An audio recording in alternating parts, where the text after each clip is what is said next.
Hi, I'm Susanna and you're tuned in to UJ Student News, the only place that gives you all the news that's relevant to UJ students.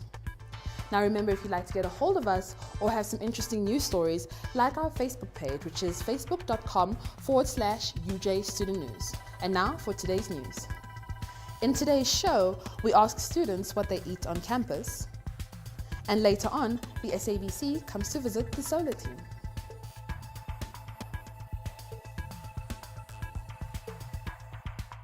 Now, we all know that we make bad eating choices, and that's because all the unhealthy food is so yummy. So we went on campus to find out a bit more about this. We are conducting a pop survey at Kingsway campus, and we're asking students 4 questions. What they had for lunch, if they consider it to be a healthy meal, if not, what would be a healthier alternative, and if healthier alternatives were available on campus, would they buy it? I bought a quarter chicken, chips and an iron brew. I bought a fully loaded box meal from KFC. Bacon and mushroom, bacon and mushroom tramezzini with mozzarella.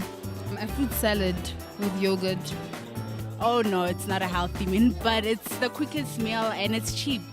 Not really. Maybe no, it's not. No, definitely not.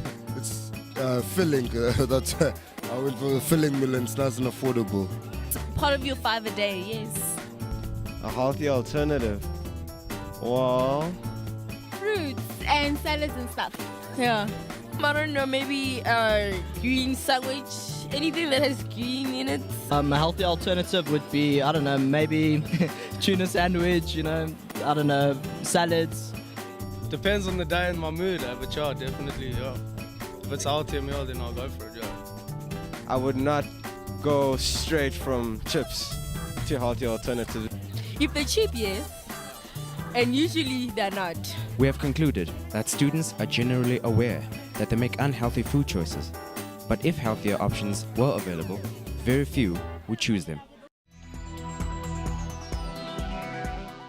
It just goes to show that sometimes we knowingly make decisions that aren't necessarily the best for us. And global warming is a prime example of that. Thankfully, the UJ Solar team is doing their level best to clean up the way we travel.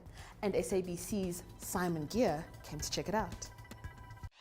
One of the most exciting things about the 2012 Sasol Solar Challenge is the number of South African teams, university teams. My name is Simon Gear. I'm here at UJ for 50/50. We are here to cover the Solar Challenge and particularly some of the university teams that are going to be entering this year. The reason we're covering this event is we covered it 2 years ago as well. And of course, solar energy being an alternative energy, we're always interested in things environmental. So this will be one of the kinds of topics that 50/50 will cover.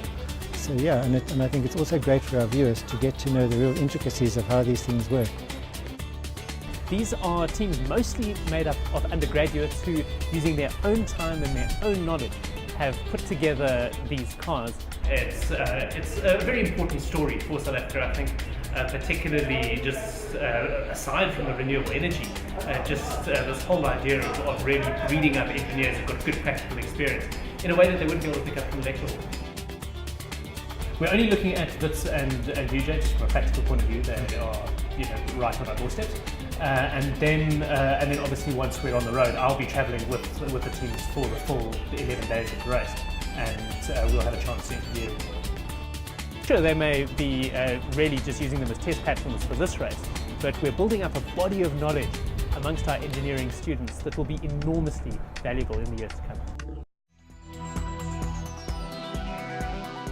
So stay tuned as we bring you more updates on the Solar Challenge. And that's the news for today. I'm Susanna Muka, signing out.